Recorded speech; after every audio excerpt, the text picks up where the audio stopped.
incríveis. Tão incríveis que parecem ter saído de um filme de ficção científica. A história da humanidade não é uma linha reta, não é uma subida constante do mais simples para o mais complexo. Na verdade, ela é cheia de altos e baixos, cheia de picos de genialidade e vales de esquecimento. Culturas inteiras floresceram, criaram coisas fantásticas e depois desapareceram. Sumiram no pó da história, deixando para trás apenas sussurros e lendas. Muitas dessas maravilhas foram perdidas. Imagine um naufrágio. No ano de 1900, mergulhadores de esponjas foram pegos por uma tempestade no Mediterrâneo. Eles se abrigaram perto da ilha de Anticítera. Quando o mar se acalmou, mergulharam e não acharam só esponjas. Encontraram um navio romano afundado com estátuas de bronze, potes de cerâmica e um objeto estranho, uma caixa de madeira apodrecida com engrenagens de bronze dentro. Parecia um relógio velho e corroído. Ninguém deu muita importância. Só um pedaço de metal enferrujado. Por décadas ficou esquecida em um museu em Atenas. Era um mistério. Cientistas olhavam as engrenagens complexas e não entendiam. Como uma civilização antiga poderia construir algo tão sofisticado? As engrenagens eram precisas e minúsculas. Pareciam do século XVIII. Muitos historiadores ignoraram o objeto. Foi só nos anos 1970, com raios-x, que o segredo começou a surgir. Os raios-x mostraram o interior do bloco corroído, e o que viram era impressionante. Mais de 30 engrenagens de bronze, interligadas, inscrições minúsculas por toda parte. Não era um relógio, era um computador analógico, um computador astronômico. Podia prever o movimento do Sol, podia prever o movimento da Lua, podia prever Mercúrio, Vênus, Marte, Júpiter, Saturno. A história da Pedra de Roseta começa com guerra. Em 1799, soldados franceses, sob o comando de Napoleão Bonaparte, estavam no Egito. Reforçavam as defesas de um forte perto de Roseta. Um soldado chamado Pierre-François Bouchard encontrou uma pedra escura entre os escombros. Não era uma pedra comum, estava coberta de inscrições. E não era só um tipo de escrita. Eram 3 hieróglifos egípcios. Demótico grego antigo mostra a transição entre os 3 tipos de escrita. Bouchard viu na hora que era importante. Os estudiosos liam o grego antigo. Se o texto era igual nos 3 idiomas, aquela pedra poderia ser a chave. A chave para decifrar os hieróglifos. Por mais de 1400 anos, ninguém sabia ler hieróglifos. Vamos para o deserto da Judéia. Estamos em 1947. Um jovem pastor beduíno, chamado Muhammad Ed-Dib, estava procurando uma de suas cabras que tinha se perdido.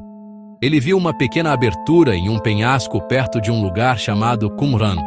Curioso, ele jogou uma pedra dentro da caverna. Ele ouviu um barulho de algo se quebrando.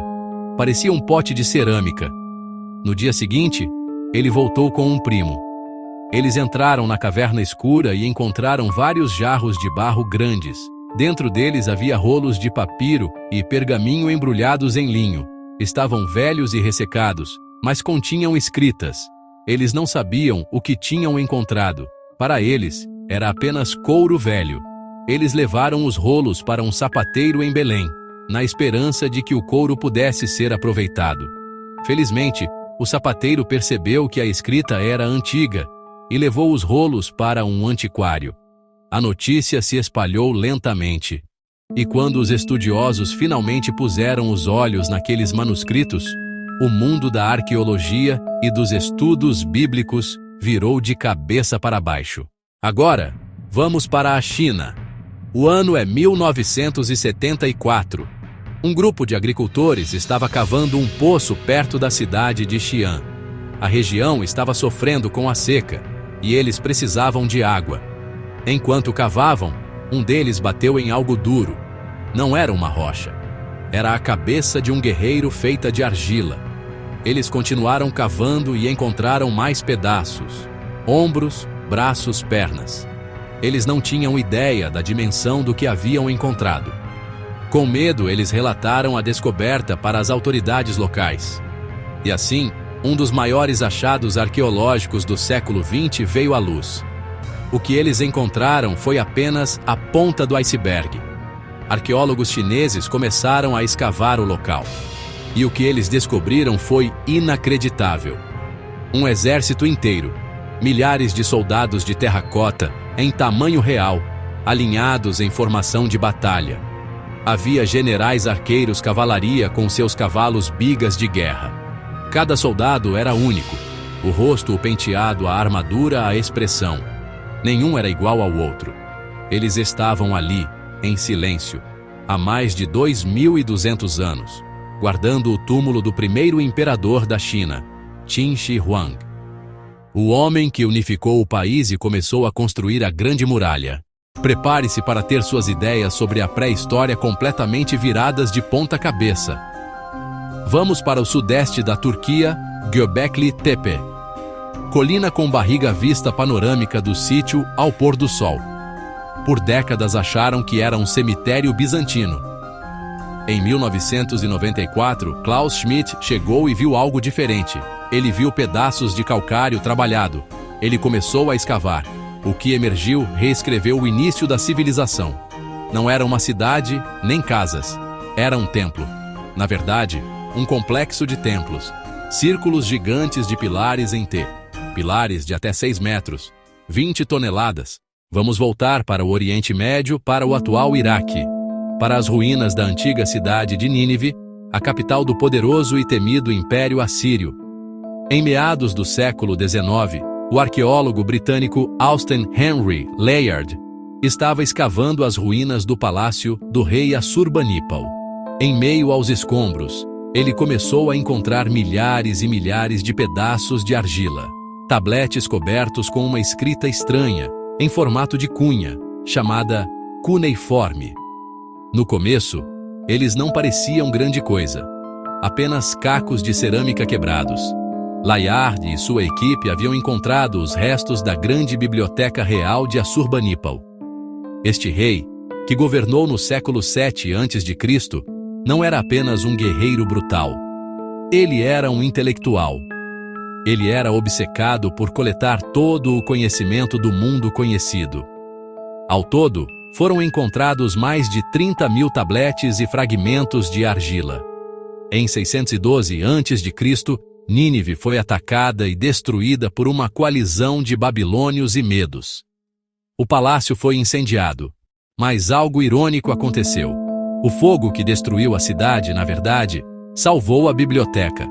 Quando o palácio pegou fogo, os tabletes foram cozidos, como tijolos em um forno. Isso os tornou duros e resistentes. Cada uma dessas relíquias esquecidas não é apenas um objeto curioso para se ver em um museu. Elas são máquinas do tempo. Elas nos conectam diretamente com as mentes e as mãos de pessoas que viveram há milhares de anos. Elas nos forçam a questionar nossas certezas sobre o passado. Elas nos mostram que a história humana não foi uma marcha simples e linear em direção ao progresso. Foi um caminho cheio de desvios, de picos de genialidade incríveis e de longos períodos em que conhecimentos valiosos foram completamente perdidos, apenas para serem reinventados muito tempo depois. A máquina de Anticítera, por exemplo, nos mostra que a engenharia de precisão não é uma invenção moderna. Ela nos lembra que, se o conhecimento grego não tivesse sido interrompido, talvez a revolução científica e industrial pudesse ter acontecido muito antes. Da mesma forma, o exército de terracota revela uma capacidade de produção em massa e de metalurgia que desafia nossas noções sobre a tecnologia antiga. Essas descobertas nos ensinam uma lição de humildade. Elas nos lembram que não somos o ápice da inteligência humana, mas apenas os herdeiros de uma longa linhagem de inovadores e sonhadores. A Pedra de Roseta e os manuscritos do Mar Morto têm um impacto diferente, mas igualmente profundo. Eles são sobre linguagem e ideias. A Pedra de Roseta nos deu a chave para ouvir uma civilização inteira. Sem ela, o Egito Antigo continuaria mudo, um mundo de símbolos sem significado. Os manuscritos do Mar Morto nos deram um vislumbre da diversidade de pensamento religioso em um momento crucial da história ocidental. Eles enriquecem e complicam nossa compreensão das origens do judaísmo e do cristianismo, mostrando que a história das ideias é tão complexa quanto a história da tecnologia. E o que dizer de Göbekli Tepe? Essa descoberta é talvez a mais revolucionária de todas. Ela nos obriga a repensar a própria origem da civilização. A ideia de que caçadores-coletores se uniram por um propósito comum, por uma crença compartilhada, e construíram algo tão monumental, depois de viajar por naufrágios, tumbas, cavernas, colinas misteriosas, uma pergunta fica no ar. Será que já encontramos tudo? A resposta é, quase certamente, não. O mundo é um lugar vasto. Os desertos ainda guardam cidades soterradas pela areia. As florestas tropicais ainda escondem ruínas de civilizações desconhecidas. E os oceanos, que cobrem mais de 70% do nosso planeta, são o maior museu do mundo. Estima-se que existam mais de 3 milhões de naufrágios no fundo do mar, cada um uma cápsula do tempo esperando para ser aberta. Pense na tumba do primeiro imperador da China. O exército foi encontrado, mas o mausoléu principal permanece intocado. O que será que existe lá dentro? Será que as lendas sobre rios de mercúrio e um mapa do céu feito de pérolas são verdadeiras? E a tumba de Cleópatra? A famosa rainha do Egito, uma das mulheres mais poderosas da história, desapareceu dos registros após sua morte. Arqueólogos procuram seu local de descanso final há décadas. Encontrá-lo seria uma das maiores descobertas de todos os tempos, revelando segredos sobre os últimos dias do Egito dos faraós. Além dos grandes monumentos, existem os pequenos achados que podem ser igualmente transformadores.